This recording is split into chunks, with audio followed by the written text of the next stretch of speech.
থাক, এতই যখন ধরফড় করছে তখন বলেই ফেলি, কি বলো? হ্যাঁ মহারাজ, বলুন বলুন। ভালো ফসল হওয়ার জন্য আমি সকলকে মাইনে বাড়িয়ে দেবার কথা বলেছিলাম, কি মনে আছে তো? আছে মহারাজ, মনে সেই কথা, এই হৃদয়ে আছে সেটা গাঁথা।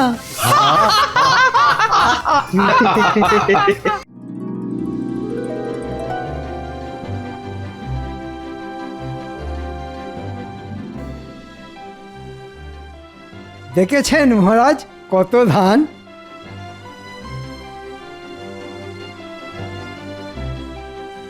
আহা, দেখলেও যেন চোখ জুড়িয়ে যায়। ঠিক বলেছেন মহারাজ, এবারের মতো ফসল মনে হয় আগে কখনো হয়নি। সবই মা ভবানীর কৃপা।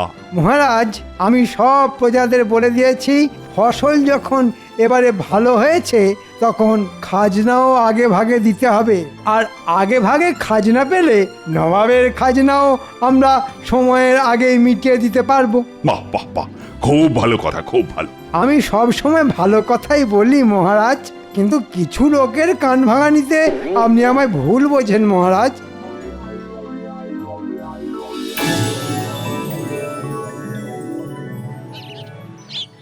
আচ্ছা গোপাল, বলো তো এটা কি ফুলের গাছ?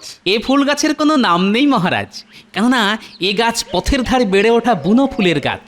এ হতেই পারে না, গাছ আছে অথচ গাছের নাম নেই। আসলে তুমি জানো না তাই বলছো। আজ তাহলে একটা কথা বলি, গোপাল অনেক কিছুই জানে না মহারাজ, কিন্তু এমন একটা ভাব করে যেন কতই না জানে। যতদূর মনে হচ্ছে এটা হচ্ছে গোকুল ফুলের গাছ। গোকুল ফুল? মহারাজ, গোকুল নামে পিঠে হয় শুনেছি, কিন্তু গোকুল ফুল না না, এটা আমার জানার মধ্যে পড়ে না মহারাজ। জানবে কি করে? তুমি তো আসলে ঘেঁচু জানো। আমি ঘেঁচু জানলে আপনিও মানকচু জানেন।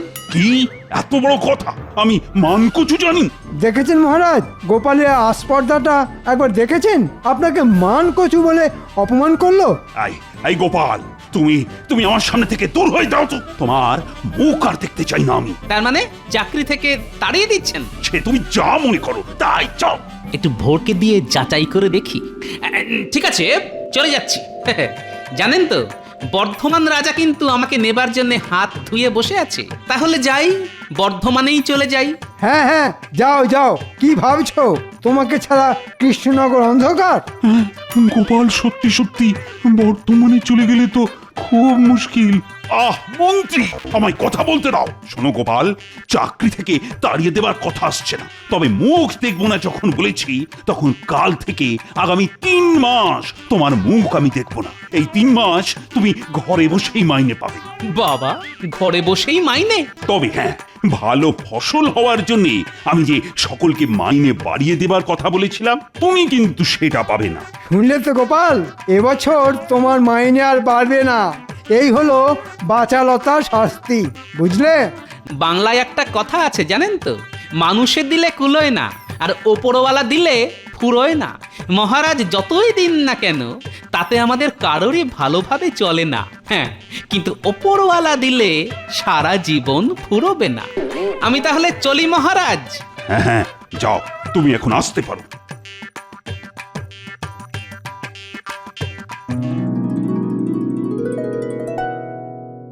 গিন্নি, ও গিন্নি, কোথায় গেলে গো? মহারাজের সঙ্গে তো বেড়াতে গিয়েছিলেন, তা এত তাড়াতাড়ি ফিরে এলে যে? আরে মহারাজ 3 মাস সবেতন ছুটি দিয়ে দিলেন। উমা, সে কি কথা গো? বলা নেই কোয়া নেই, 3 মাস ছুটি? তা কেন? তা কি করে বলবো? তা এই 3 মাস কি করবে কিছু ভেবে দেখেছো কি? কেন? খাবো দাবো আর নাতি নাতনিদের সঙ্গে খেলা করবো। দাও, চাটি খেতে দাও দেখি, বড্ড খিদে পেয়েছে।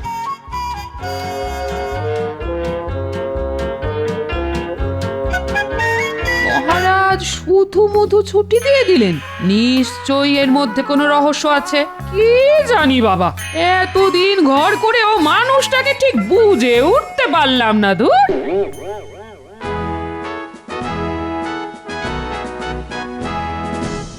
বলো কি উজির, কৃষ্ণচন্দ্র এবার আগে ভাগেই সব খাজনা মিটিয়ে দিয়েছে? তাহলে আর বলছি কি জাহাপানা, শুনলাম এবছর কৃষ্ণনগরে আশাতিরিক্ত অতিরিক্ত ফসল ফলেছে, আর তাতেই কৃষ্ণচন্দ্রের এত লাফালাফি। সে তুমি যাই বলো না কেন, আমার অধীনস্থ সব রাজাদের মধ্যে ওই তো সর্বপ্রথম খাজনা পাঠালো। হ্যাঁ, তা পাঠালো, কিন্তু সেটা তো নিয়ম মাফিক। কিন্তু ভেবে দেখুন জাহাপানা, কৃষ্ণচন্দ্র কিন্তু একবারের জন্যও আপনাকে জানালো না যে তার রাজ্যের অতিরিক্ত ফসল ফলার কথা। বলুন বলুন, এটা কি অন্যায় নয় বলুন? হ্যাঁ হ্যাঁ হ্যাঁ হ্যাঁ, এটা খুব অন্যায়। আচ্ছা উজির, এই অন্যায়ের জন্য ওকে কি শাস্তি দেওয়া যায় বলো তো? আইন মাফিক তেমন তো কোনো শাস্তি দেওয়া যায় না হুজুর। তাহলে? তবে ওকে মোক্ষম রকম প্যাঁচে ফেলে, মানে ঘুরিয়ে উত্তম রকমের শাস্তি দেওয়া যায়। তাহলে আর দেরি করছো কেন? মাথা খেলিয়ে এক্ষুনি একটা মোক্ষম রকমের প্যাঁচ বের করে ফেলো। আমাকে তাহলে একটা দিন সময় দিন জাহাপানা, কালকেই এমন একটা প্যাঁচের কথা বলবো না, হাজার চেষ্টা করেও কৃষ্ণচন্দ্র সেই প্যাঁচ কেটে বেরোতে পারবে না। কৃষ্ণচন্দ্রকে নিয়ে আমার সমস্যা নেই, কিন্তু ভয় তো গোপালকে নিয়ে। ও যদি প্যাঁচ কেটে দেয়? এবার আর সেটি হবে না, দেখবেন গোপালও কেমন দাঁত ছড়কুটে পড়বে। বাবা বাবা বাবা বাবা বাবা, বহুত খুব বহুত খুব বহুত খুব। তাহলে যত তাড়াতাড়ি পারো প্যাঁচ মারো, প্যাঁচ, বুঝলে?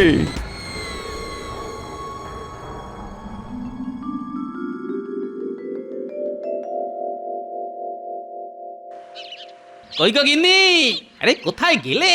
একবার এসে দেখে যাও কেমন বাজার করে এনেছি।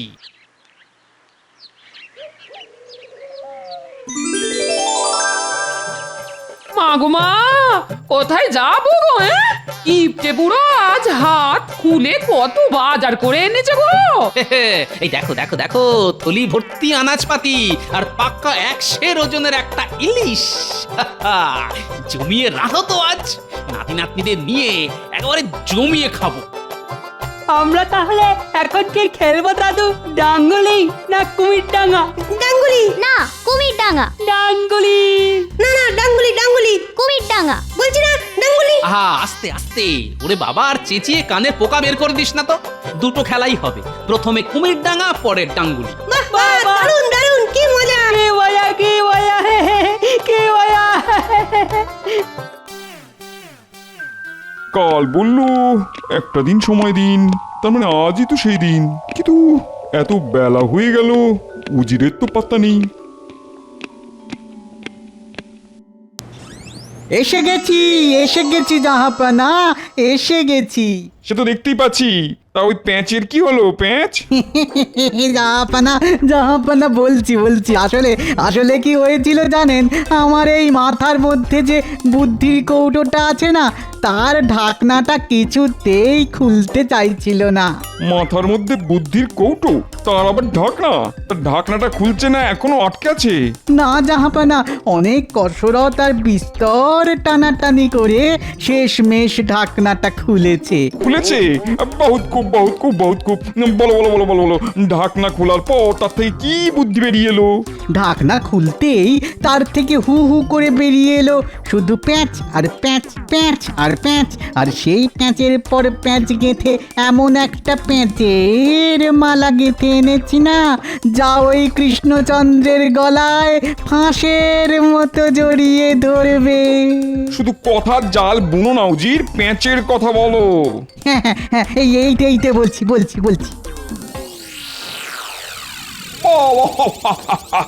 বহুত খুব বহুত খুব বহুত খুব। সত্যি উজির, তোমার পেটে পেটে তুড়ি তুড়ি তুড়ি, মাথার মধ্যে এত পেঁচ? তবে আমি হলপ করে বলতে পারি, কৃষ্ণচন্দ্র তো কোন ছাড় খোদ গোপাল অব্দি এই প্যাঁচ কেটে বেরোতে পারবে না। তাহলে নিয়ে এসো কাগজ কলম, এক্ষুনি আমার নামে পত্র লিখে কৃষ্ণনগরে পাঠাও। উড়িয়ে দাও কৃষ্ণচন্দ্রের চোখের ঘুম।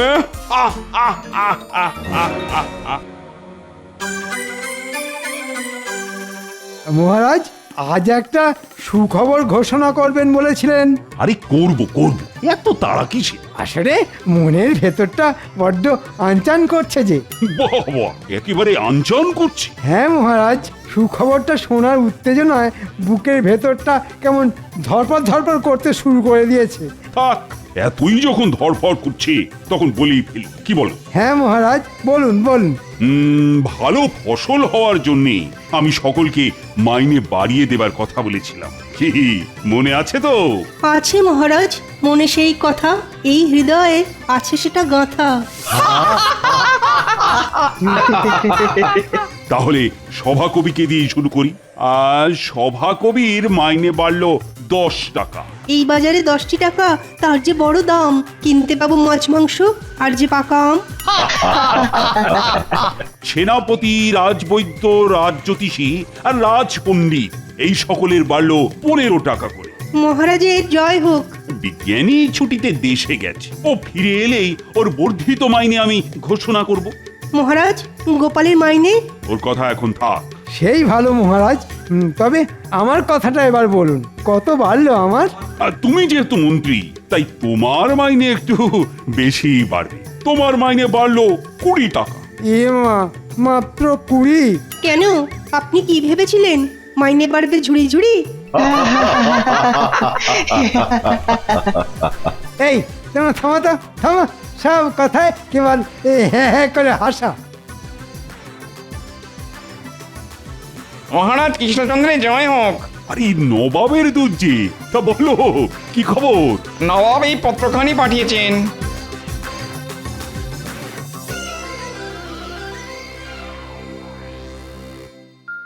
হঠাৎ করে চিঠি? কিসের চিঠি রে বাবা? এবারে তো আগে ভাগেই খাজনা পাঠিয়ে দেওয়া হয়েছে, তাই মনে হয় নবাব খুশি হয়ে এই চিঠি পাঠিয়েছেন। হতে পারে। পড়ো তো দেখি, পড়ো। কৃষ্ণচন্দ্র, আশা করি সব কুশল। বরাবরের মতো তুমি এবারেও কড়ায় গন্ডায় খাজনা মিটিয়ে দিয়েছো। এবার আবার যথেষ্ট আগে ভাগে। আমি এতে খুব খুশি হয়েছি। কি মহারাজ, বলেছিলাম না? চিঠিতে আর কিছু আছে কি? হ্যাঁ, এখনো কিছুটা লেখা আছে। তাহলে পড়ো।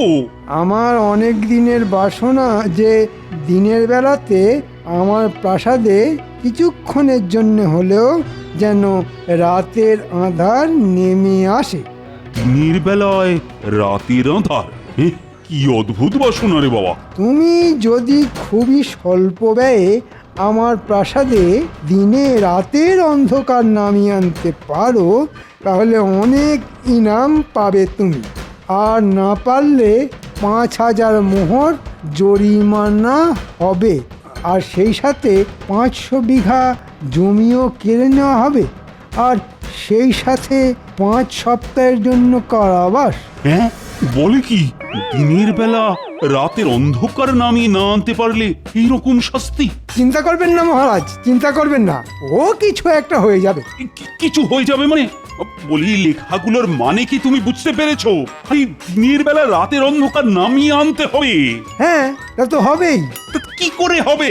খুব সোজা ব্যাপার মহারাজ। প্যান্ডেলওয়ালাকে ডেকে নবাবের সমস্ত প্রাসাদের ওপর প্যান্ডেল বেঁধে দেব। ব্যাস, তাহলেই আলো ঢুকতে না পেরে দিনের বেলাতেই রাতের অন্ধকার। হ্যাঁ,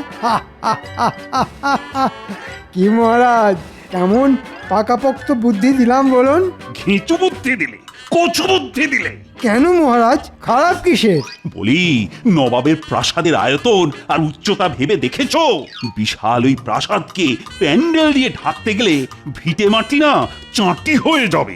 আমার মাথায় একটা বুদ্ধি এসেছে। তাই না? তা বলো শুনি। জঙ্গল থেকে ওই বড় বড় বট ও অশ্বত্থ ইত্যাদি গাছ নিয়ে গিয়ে ওই নবাবের প্রাসাদের চারপাশে বসিয়ে দেবো।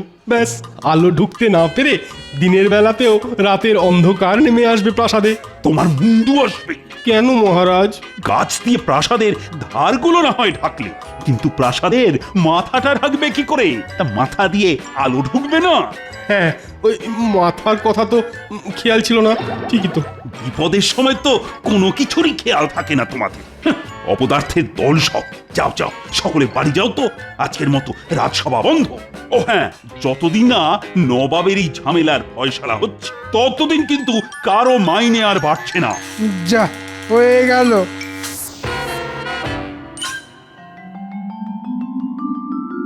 নে পুটি, দেখে দেখে শিখে নে। ঝোলের আলু হবে লম্বা আর ডালনার আলু হবে ডুমো ডুমো।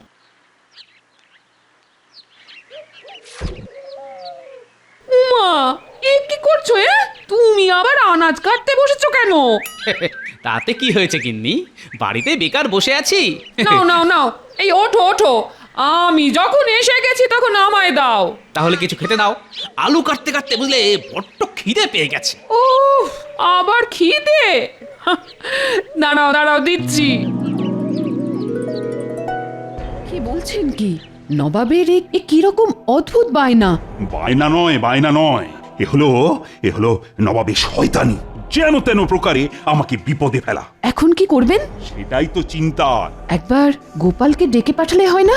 গোপাল? না না না রানী, তা হয় না, তা হয় না। আমি 3 মাস ওর মুখ দেখবো না বলে দিয়েছি। কিন্তু গোপাল ছাড়া এ বিপদে আর বাঁচাবে কে? ঠিক আছে ঠিক আছে ঠিক আছে, ব্যাপারটা আমার উপর ছেড়ে দিন।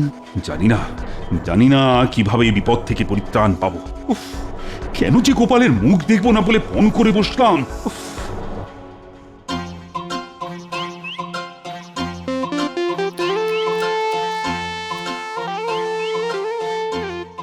আরে রক্ষী, খবর কি? তোমাকে একবার রাজবাড়ি যেতে হবে। ও, মহারাজ ডেকেছেন বুঝি? মহারাজ নয়, রানীমা বললেন খুব দরকার। হঠাৎ করে রানীমা ডেকে পাঠালেন কেন? ঠিক আছে, তুমি যাও, আমি মুড়িটা খেয়েই আসছি।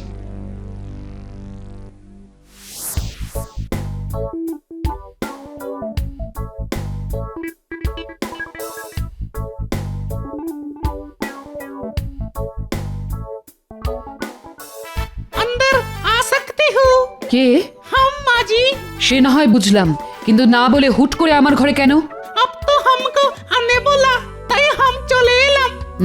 হিন্দি বলার মধ্যে যথেষ্ট গন্ডগোল আছে।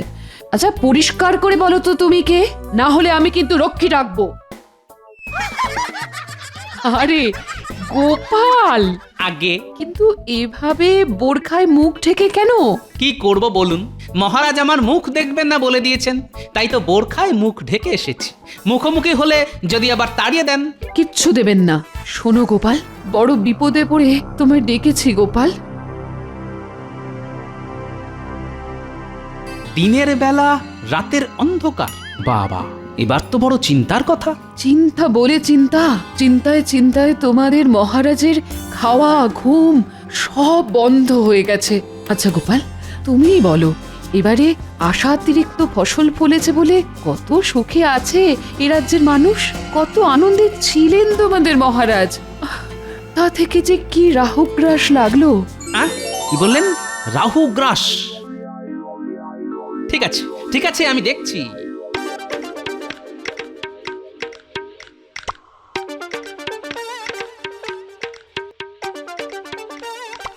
রাজজ্যোতিষী বাড়ি আছেন নাকি? আরে আরে গোপাল যে, এসো এসো এসো এসো, ভেতরে এসো, ভেতরে এসো।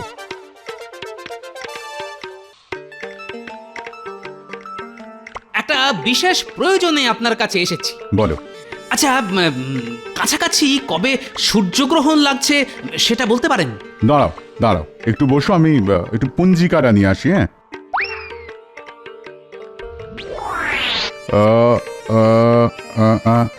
আরে সামনেই তো। কবে? এই তো এই মাসের 22 তারিখ অমাবস্যা, ওই দিন সকাল 10:15 গতে পূর্ণগ্রাস সূর্যগ্রহণ। ঠিক আছে, আমি চললাম। কি ব্যাপার, ঝড়ের মতো এলো আবার তুফানের মতো চলে গেল, আশ্চর্য।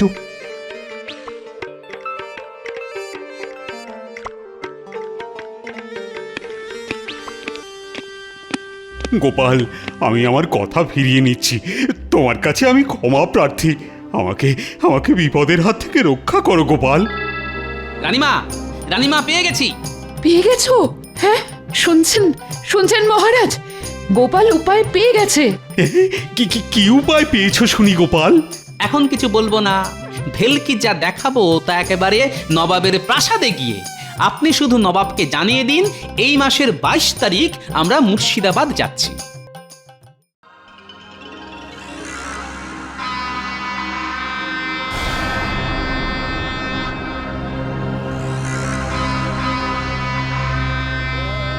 কি কৃষ্ণচন্দ্র, দিনের বেলা রাতের অন্ধকার দেখাতে এসেছো? তা সাজ সরঞ্জাম কোথায়? আছে হুজুর, সব ব্যবস্থা আছে, সময় এলেই দেখতে পাবেন। দেখতে পেলেই ভালো, আর তা না হলে কৃষ্ণচন্দ্র আর কৃষ্ণনগরে ফিরে যেতে পারবে না।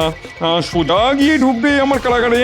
পুরো 5 সপ্তাহের জন্যে। জানি না গোপাল যে কি করবে।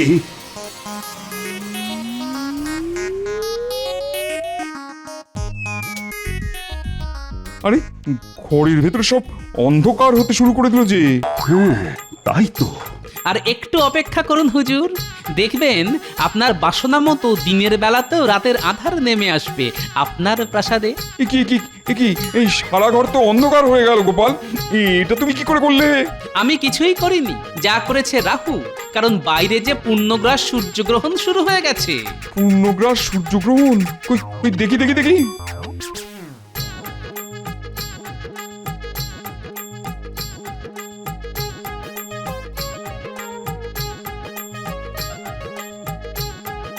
উজির, আজ যে পূর্ণগ্রাস সূর্যগ্রহণ, তুমি এটা জানতে না? মানে সূর্যগ্রহণের ব্যাপারটা তো ঠিক মাথায় ছিল না। কি জাহাপনা, আপনার বাসনা পূর্ণ করে দিলাম তো। না না না, তুমি কি করে পূর্ণ করলে? সূর্যগ্রহণ তো একটা স্বাভাবিক ব্যাপার। মানছি আপনার কথা, কিন্তু আপনার অস্বাভাবিক বাসনাকে চরিতার্থ করতে প্রকৃতির স্বাভাবিক ব্যাপারটাই যথেষ্ট নয় কি? তার উপর স্বল্প ব্যয়ে শুধু না, একেবারে বিনামূল্যে। তোমাদের বোকা বানাতে চেয়েছিলাম, কিন্তু গোপাল তুমি তো দেখছি আমাকে পুরোপুরি বেকুব বানিয়ে দিলে। মুজির, আজ্ঞা করুন জাহাপনা। দুটো কাজ করতে হবে তোমায়। প্রথমত কৃষ্ণচন্দ্রের জন্য ইনাম নিয়ে এসো, 5,000 মোহর আর 500 বিঘা জমির দলিল। আর দ্বিতীয় কাজ? এরপর দূর হয়ে যাবে আমার চোখের সামনে থেকে। বারবার তোমার বুদ্ধিতে চলে গোপালের কাছে আমি পদে পদে হেরেছি। কি দাঁড়িয়ে আছো কেন? যাও। কৃষ্ণচন্দ্র, গোপালকে আমায় দিয়ে দাও। ওর মতন বিচক্ষণ বুদ্ধিমান যদি আমি পেতাম। সেটা কি করে সম্ভব জামাপনা? গোপাল যে আমার প্রাণ, প্রাণ চলে গেলে আমি বাঁচবো কি করে? ওর মাইনে বাড়বে না বলেছিলাম, এখন তো দেখছি মাইনেটা দ্বিগুণ করে দিতে হবে। যাক, কথাটা শুনো কান জুড়লো, শুধু মন্ত্রী মশাই যদি শুনতে পেত। বেড়ে বলেছো গোপাল। হ্যাঁ